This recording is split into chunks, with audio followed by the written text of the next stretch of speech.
हाय बच्चों, कैसे हैं आप लोग। आई थिंक आप सभी लोग ठीक होंगे और आप लोगों ने केमिस्ट्री का पिछला वीडियो जो हमने आपको जनरल ऑर्गेनिक केमिस्ट्री का दिया था, जहां से हम लोगों ने आईपीएससी स्टार्ट किया था, उसको आप लोगों ने देख लिया होगा। और अगर आप लोगों ने अभी तक उस वीडियो को नहीं देखा है तो प्लीज जाकर के सबसे पहले उस वीडियो को देख लें। इसके बाद आज हम लोग बात करने वाले हैं आईपीएससी नेमिंग के बारे में। तो जो सबसे ज्यादा महत्वपूर्ण है उसको हम लोग कहते हैं international union of pure and applied chemistry, जिसको हम लोग आईपीएससी कहते हैं। अब यहां पर बात यह हो जाती है कि आईपीएससी का नाम लिखने के लिए कौन कौन से मेथड हैं जो सबसे ज्यादा इंपॉर्टेंट है। तो आज हम लोग कुछ जनरल मेथड के बारे में बात करने वाले हैं कि क्या क्या जनरल मेथड है, और इसके बाद फिर हम लोग उनके बारे में थोड़ा सा डिटेल एक्सप्लेनेशन करना स्टार्ट कर देंगे। यानी कि अब से आपकी आईपीएससी की नेमिंग शुरू हो रही है। तो अगर आपकी आईपीएससी की नेमिंग शुरू हो रही है तो आप लोग अच्छी तरीके से जानते हैं कि अब आप लोगों को क्या करना है। बिल्कुल कॉन्सेंट्रेट, बिल्कुल फोकस, उठाइए अपना कॉपी कलम, साथ में आपकी अपनी एनसीईआरटी की किताब और शुरू हो जाइए जो चीजें मैं आपको बता रहा हूं। सबसे पहला पॉइंट आपका क्या होता है कि हम लोग यहां पर लिख लेते हैं रूल। कौन कौन से ऐसे रूल हैं, कौन कौन से ऐसे नियम हैं जिसकी वजह से हम लोग आईपीएससी नेमिंग करेंगे। तो कुछ इंपॉर्टेंट रूल्स जो इंपॉर्टेंट मैंने बता रखे थे आप लोगों को, शायद आप लोगों में से कई सारे लोग उसको जानते भी होंगे। तो सबसे पहले उसको देख लेते हैं। सबसे पहला क्या है कि select the largest carbon chain. Select the largest carbon chain. सबसे लंबे कार्बन वाली चेन को आपको सेलेक्ट करना है। दो तीन रूल मैं लिख देता हूं, इसके बाद तब उन सबको एक साथ ही बताऊंगा। दूसरा रूल आपका क्या है कि number in such a way, number in such a वे, यानी कि नंबरिंग वहां से करेंगे that branch carbon, that branched carbon number in such a way that branched carbon get lowest possible number, lowest possible number। पहले इन तीन rule को देख लेते हैं। तीसरा वाला क्या है आपका कि alkyl group, alkyl group should be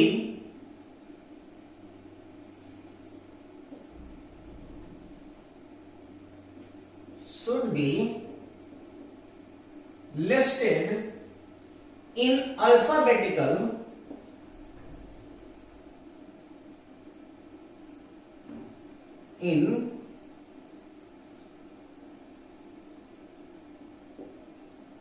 alphabetical order. ठीक है, तो सबसे पहले और बहुत सारे रूल्स हैं। तो सबसे पहले हम लोग इन तीनों रूल्स को समझ लेते हैं कि आखिर ये तीनों रूल आप लोगों से कहना क्या चाह रहे हैं। तो इसे देखिए बेटा कि सबसे पहले हम लोग करते क्या है कि पहले वाले रूल के बारे में देख लेते हैं कि आखिर पहला वाला रूल आपसे क्या कह रहा है। तो कह रहा है कि select the largest carbon chain, सबसे लंबे वाले कार्बन के चेन को सेलेक्ट करने के लिए कह रहा है। और जब आपसे कह दिए कि select the largest carbon chain, तो उसमें आपको ज्यादा हड़बड़ाने की, ज्यादा चिंता करने की जरूरत बिल्कुल भी नहीं है। देखिएगा कि जैसे कि अगर आपके पास एग्जाम्पल के तौर पर हम ले लेते हैं, जैसे कि आपके पास है carbon carbon carbon carbon carbon. ठीक है, तो अभी प्रेजेंट टाइम में आपका जितना भी हमने आपका कितना कार्बन लगा दिया, 1 2 3 4 5 6। अभी मैं यहाँ पर इसमें हाइड्रोजन अटैच करके नहीं दिखा रहा हूं, क्योंकि यहां पर अगर आपका कार्बन है तो आपका क्या हो जाएगा, यहां पर 3 हो जाएगा, ये ऐसे ऐसे, ये सारे सारे प्लेस पर क्या हो जाएगा आपका, सारे प्लेस हाइड्रोजन से भर जाएगा।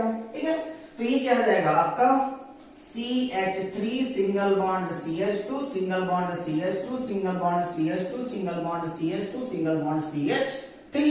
तो अभी मैं इसकी बात नहीं कर रहा था, तो अभी मैं कार्बन को बिना लगाए मैं इसकी बात कर रहा था कि आखिर इनका कैसे कैसे काम होना है। तो सबसे पहले हम लोग सीधे जनरल कार्बन के ऊपर ही सेट कर लेते हैं, क्योंकि हम लोग सेलेक्ट लार्जेस्ट कार्बन चेन की ही बात करनी थी। तो क्या हो जाएगा, 1 2 3 4 5 6 कार्बन का हमने एक चेन ले लिया।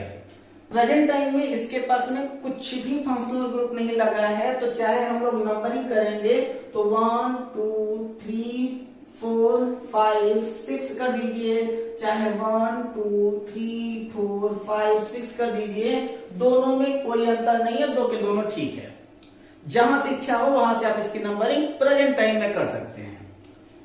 लेकिन अगर सपोज करो कि आपका ये जो कार्बन है इसको तो ऐसे रहने देते हैं, एक दूसरा वाला ये एग्जांपल नंबर 1, ये एग्जांपल नंबर 2।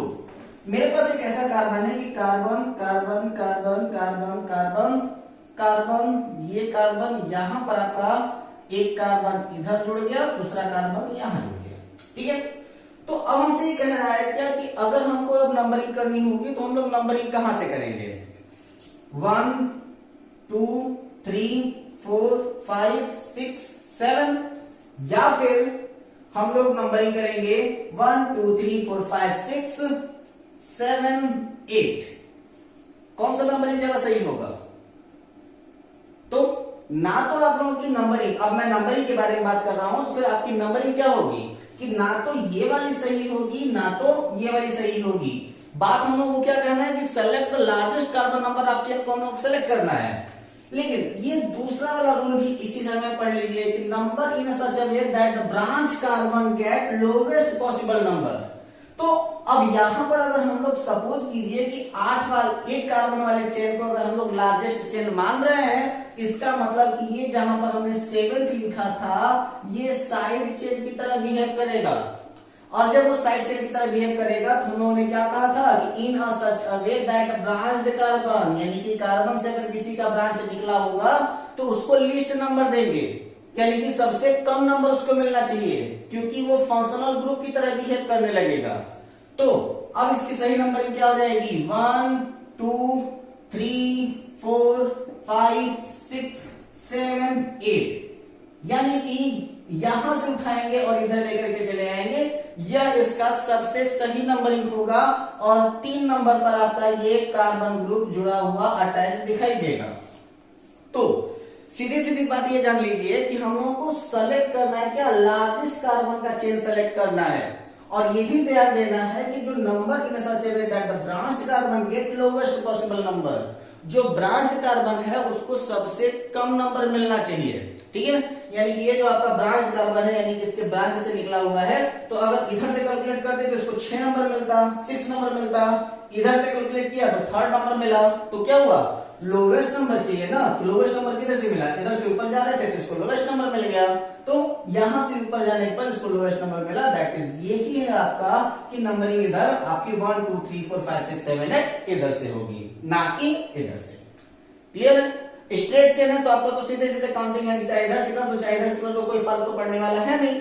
लेकिन अगर ब्रांच कार्बन है तो ब्रांच कार्बन में हमेशा नंबरिंग ऐसा करेंगे कि जो आपका ब्रांच कार्बन होगा उसको सबसे कम नंबर मिले। तो ये दो चीजें तो क्लियर हो गई थी कि हम लोग को करना क्या है कि select the largest carbon chain, हम लोग को सबसे लंबी कार्बन वाली चेन को सेलेक्ट करना है। दूसरी चीज क्या है कि number in such a way that the branch carbon get lowest possible number, जो ब्रांच कार्बन है उसको क्या मिलना चाहिए? सबसे लोवेस्ट नंबर मिलना चाहिए। अब यहां पर तीसरी बात ये कह रहा था कि alkali group should be listed in alphabetical order. इसका मतलब क्या है वो भी देख लीजिए जल्दी से, कि जैसे कि अगर सपोज कीजिए कि हमारा क्या है कि यहां पर सी सी सी सी सी, ठीक है, ऐसा लिखा हुआ है। एक और बढ़ा देते हैं, यहां पर अगर सपोज कीजिए कि यहां पर आपका लिखा हुआ है CH3 और यहां पर लिखा हुआ है C2H5, ठीक है, यानी कि 2 कार्बन और यहां पर आपका 3 कार्बन। अगर अब हमें इसकी नंबरिंग करनी होगी तो हम लोग नंबरिंग कहां से करेंगे? तो अल्फाबेटिकल ऑर्डर में अगर आप देखें तो मेथिन का मतलब है M, एथिन का मतलब है A, तो अल्फाबेट में पहले A आता है कि M? कौन आता है? A आता है, और जब A आता है तो वहां पर हम लोग नंबरिंग किधर से कर देंगे? 1 2 3 4 5 6, नाम रखेंगे 2 मिथिल 4 एथिल, ठीक है, यानी कि जो आपका 2 वाला पोजीशन है, जो 2 वाले पोजीशन पर आपका एथिल ग्रुप है और 4 वाले पर आपका मेथिल ग्रुप है, तो हम लोग जब भी कभी भी कोई भी कार्बन चेंज होगी तो उसमें हम लोग लिखेंगे क्या कि 2 एथिल 4 मेथिल, यानी कि पहले ए लिखेंगे फिर इसके बाद फिर एम लिखेंगे, और इसके बाद जो उसके साथ में अटैच होगा चाहे वो प्रोपेन हो, हेक्सेन हो, ऑक्टेन हो, नोनेन हो, एज यूजुअल जो कुछ भी हो उसको हम लोग उसी के अकॉर्डिंग लिख देंगे। ठीक है, तो हम लोग क्या करेंगे कि अल्फाबेटिकल ऑर्डर में नंबरिंग भी होगी और अल्फाबेटिकल ऑर्डर में हम लोग उसको रिप्रेजेंट भी करेंगे, यानी कि एथिल ए से स्टार्ट होता है, मेथिल एम से स्टार्ट होता है, भले ही ये छोटा वाला फंक्शनल ग्रुप है लेकिन ऑर्डर हम लोग हमेशा अल्फाबेटिकल ही देंगे। कोई दिक्कत? चलो ये 2 चीजें तो हो गई। 3 चीजें क्या क्या कि select the largest carbon number of chain number in such A way that the branch carbon get the lowest possible number. Third क्या है कि alkyl group should be listed in alphabetical order. जो एल्किल ग्रुप होगा उसको कैसा होना चाहिए? Alphabetical order में होना चाहिए, यानी कि A B C D E F करके चलना चाहिए, कभी भी जेड वाई एक्स वाला रूल नहीं फॉलो होगा। That is it. तो अब 3 रूल हो गए, यानी कि 3 रूल्स कंप्लीट। अब देखते हैं कि और क्या क्या रूल्स हैं भाई। बिना रूल के तो केमिस्ट्री चलती नहीं है। तो फिर रूल नंबर 4 आपके लिए क्या कह रहा है वो भी देख लेते हैं जल्दी से। रूल नंबर 4 कह रहा है कि if 2 side chain are present, if 2 side chain are present at equivalent position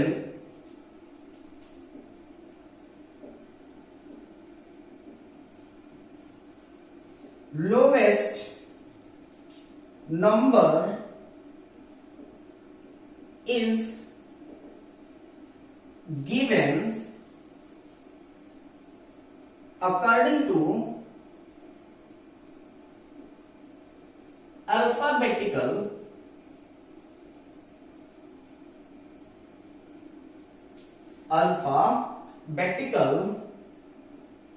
order। ठीक है, एक तो ये हो गया। ये तो अभी थोड़ी देर पहले मैंने आपको बता दिया था कि if 2 side chains are present, जैसे कि एग्जांपल देख लीजिए आप लोग जल्दी से, कि जैसे कि यहाँ पर क्या है कि 1 2 3 4 5 6 मान लेते हैं ना। यहां पर अगर आपका C2H5 है और यहां पर आपका क्या है CH3 है, तो नंबरिंग कहां पर करेंगे? 1 2 3 4 5 6 1 2 3 4 5 6। तो दोनों साइड में देख लीजिए कि अगर इधर से काउंटिंग किया तो इसको 2 नंबर मिला, इसको 5 नंबर मिला। अगर इधर से काउंटिंग किया तो इसको 2 नंबर मिला, इसको 5 नंबर मिला, है ना। अब ऑर्डर किधर से होगा? बस वही अल्फाबेटिकल। तुरंत उठाइए अल्फाबेटिकल, उसी ऑर्डर से कर दीजिए। मतलब क्या, मेथिल पहले आता है कि एथिल? तो एथिल आता है, और जब एथिल आता है तो सबसे पहले हम लोग C2H5 को प्रियोरिटी देंगे, और जब प्रियोरिटी देंगे तो ये क्या हो जाएगा आपका 2 मेथिल 5 और 2 एथिल, अल्फाबेटिकल चलना है ना, तो 2 एथिल 5 मेथिल, और इसके बाद फिर जो भी हाइड्रोकार्बन लगा होगा उसको हाइड्रोकार्बन को हम लोग अटैच कर लेंगे, बस प्रॉब्लम सॉल्व हो जाएगी। चलिए अगले रूल की हम लोग तुरंत पढ़ लेते हैं कि if 2 or more same alkyl group are present, तब क्या होगा? यानी कि जब 2 या 2 से अधिक सेम टाइप के एल्किल ग्रुप प्रेजेंट होंगे तो उसका भी रिप्रेजेंटेशन वैसे ही होगा, यानी कि अल्फाबेटिकल ही होगा। और उसको रिप्रेजेंट करने के लिए हम लोग कुछ इस इंपॉर्टेंट वर्ड्स का यूज करते हैं। जैसे नंबर 5 क्या है कि if 2 or more, if 2 are more alkyl group are present, if 2 or more alkyl group are present, then we use di, tri, tetra, penta, hexa, hepta di tri tetra penta hexa etc to present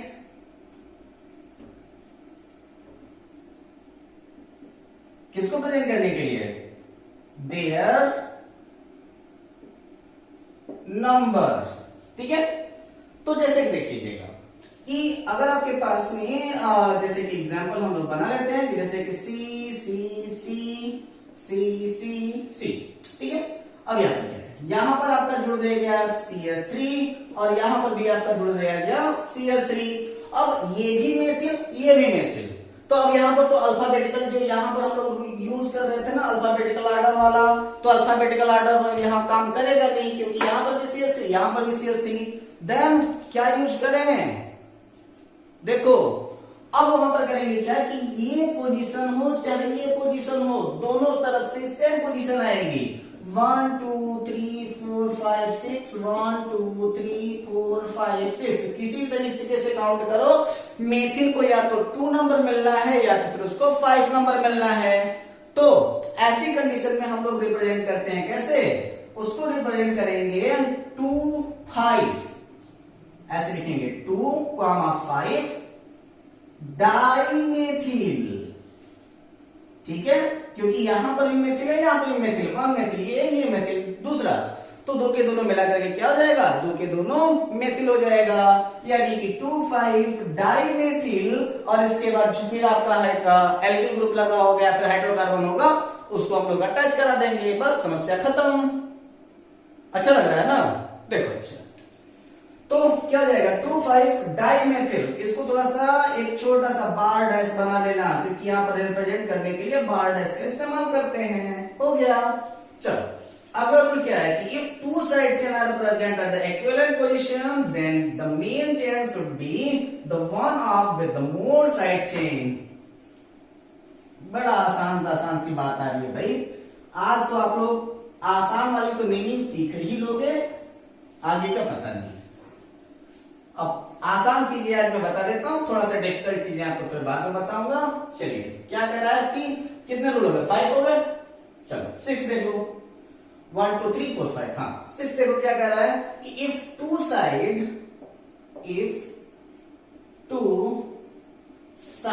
chain are present in the main chain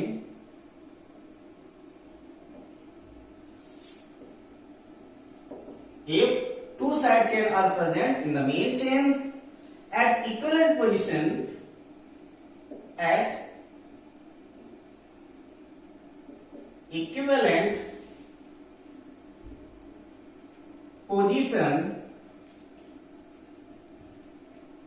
the main chain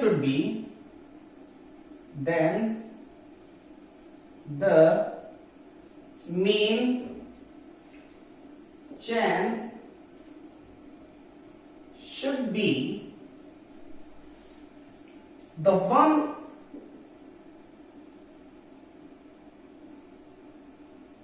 with more side chain। ठीक है, if two side chain are present in the main chain at equivalent position then the main chain should be the one with more side chain। अब यहां पर बात क्या कर रहा है, जैसे कि सपोज कर लो, जैसे एग्जांपल देखो, बार बार एग्जांपल की बात कर रहे हैं हम लोग कि 1 2 3 4 5 6 7 नंबर का एक कार्बन है, सेकेंड वाली पोजीशन पर एक कार्बन लगा हुआ है, यहां पर भी सेकेंड पोजीशन पर 1 2 और 3 4। तो अब यहां पर क्या है कि अब हम लोग इसको ब्रांच कार्बन नहीं ले सकते क्योंकि इक्विवेलेंट पोजीशन पर यहां पर भी ब्रांचिंग हुई है, यहां पर भी ब्रांचिंग हुई है, यानी कि हमारा कार्बन कितना नंबर का हो जाएगा, तो 1 2 3 4 5 6 7 ये वाला आपका ब्रांच कार्बन की ही तरह बिहेव करेगा, लॉन्गेस्ट चेन की तरह बिहेव नहीं कर पाएगा। तो अब यहां पर क्या करेंगे कि नंबर 1 किसको दे भाई, इसको दें या इसको दें, तो उसी को हम लोग नंबर 1 देंगे जिसके पास में नंबर ऑफ चेन ज्यादा होंगे। तो 1 2 ये आपका चेन इसके साथ में ज्यादा है, क्योंकि यहाँ पर 1 2 3 4 चेन इसके साथ में है, यहाँ पर केवल एक चेन है। तो नंबर 1 किसको देंगे, वहां पर देंगे जहां से आपका जो साइड चेन, लंबी वाली साइड चेन जिसके पास में सबसे ज्यादा नजदीक होगी उसको सबसे लिस्ट नंबर देंगे। तो if two side chain are present in the main chain at equivalent position, then the main chain should be the one with more side chain। ठीक है, तो इस टेबल हम लोग सबसे ज्यादा किसको मानेंगे, जिसके चेन लंबी होगी उसको हम लोग हमेशा प्रायोरिटी ज्यादा देंगे।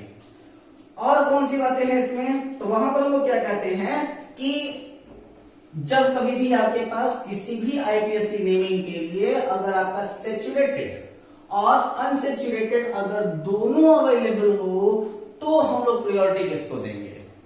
यानी कि अगर आपका सैचुरेटेड और अनसैचुरेटेड दोनों अवेलेबल हो जा रहा है तो हम लोग की प्रायोरिटी कहां पर होगी, तो हम लोग सबसे पहले देखेंगे कि डबल बॉन्ड कहां पर है। ठीक है, यानी कि हाइड्रोकार्बन में सैचुरेटेड और अनसैचुरेटेड दो होते हैं, तो डबल बॉन्ड और ट्रिपल बॉन्ड आपका अनसैचुरेटेड होता है और सिंगल बॉन्ड जो होता है वो आपका सैचुरेटेड होता है। तो सबसे पहले हम लोग डबल बॉन्ड को प्रायोरिटी देंगे, फिर ट्रिपल बॉन्ड को प्रायोरिटी देंगे, फिर हम लोग सिंगल बॉन्ड को प्रायोरिटी देंगे। यानी कि प्रायोरिटी में सबसे पहले डबल बॉन्ड और इसके बाद फिर ट्रिपल बॉन्ड और इसके बाद फिर सिंगल बॉन्ड। यानी कि किसी भी चेन में अगर आपका ट्रिपल बॉन्ड डबल बॉन्ड दोनों अवेलेबल है, नंबरिंग कहां से करेंगे, वहां से करेंगे जहां पर डबल बॉन्ड नजदीक हो। अगर डबल बॉन्ड दूर है तभी हम प्रायोरिटी देंगे ट्रिपल बॉन्ड की, अदरवाइज हमेशा डबल बॉन्ड को ही प्रायोरिटी दी जाएगी। ठीक, चलो अब यहां पर बात क्या कह रहा है कि जैसे कि हम लोग क्या कर रहे थे कि चेन के लिए हम लोग फंक्शनल ग्रुप की बात कर रहे थे ना, कि फंक्शनल ग्रुप अगर लग जाएगा तो नंबरिंग कैसे होगी।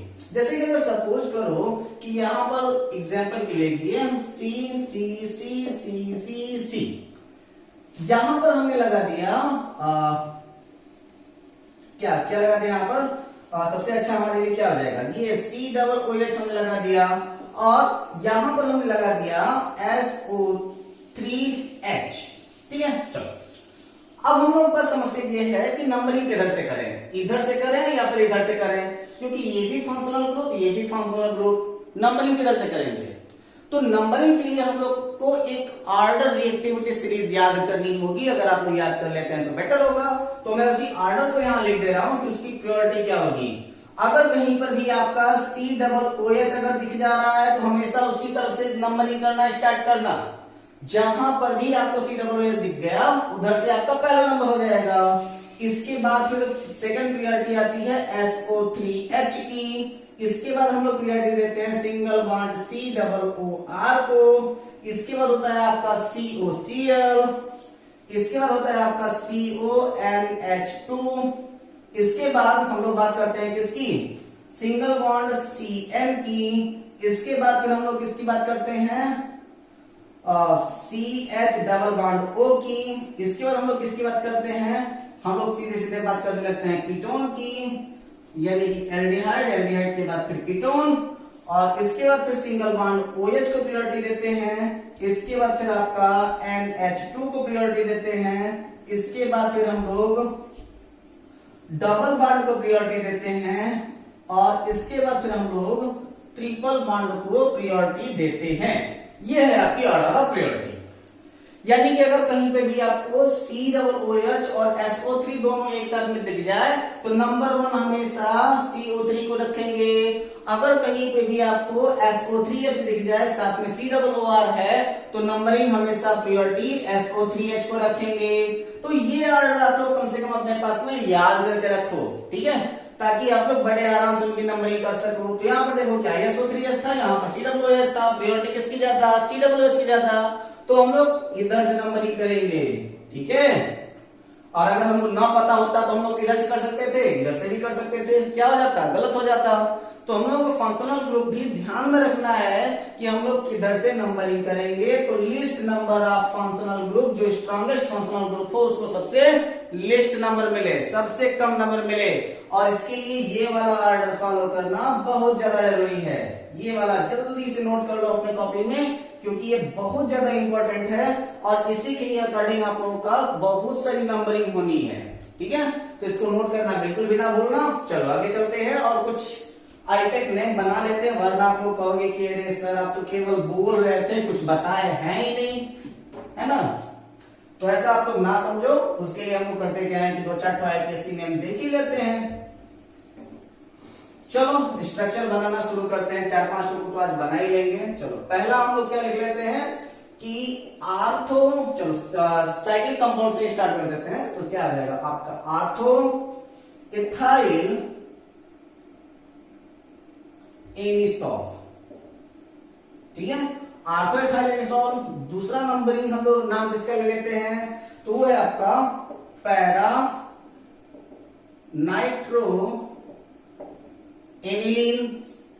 इसका स्ट्रक्चर बनाना है। नंबर 3 पर कौन आ जाएगा आपका 2,3 डाई ब्रोमो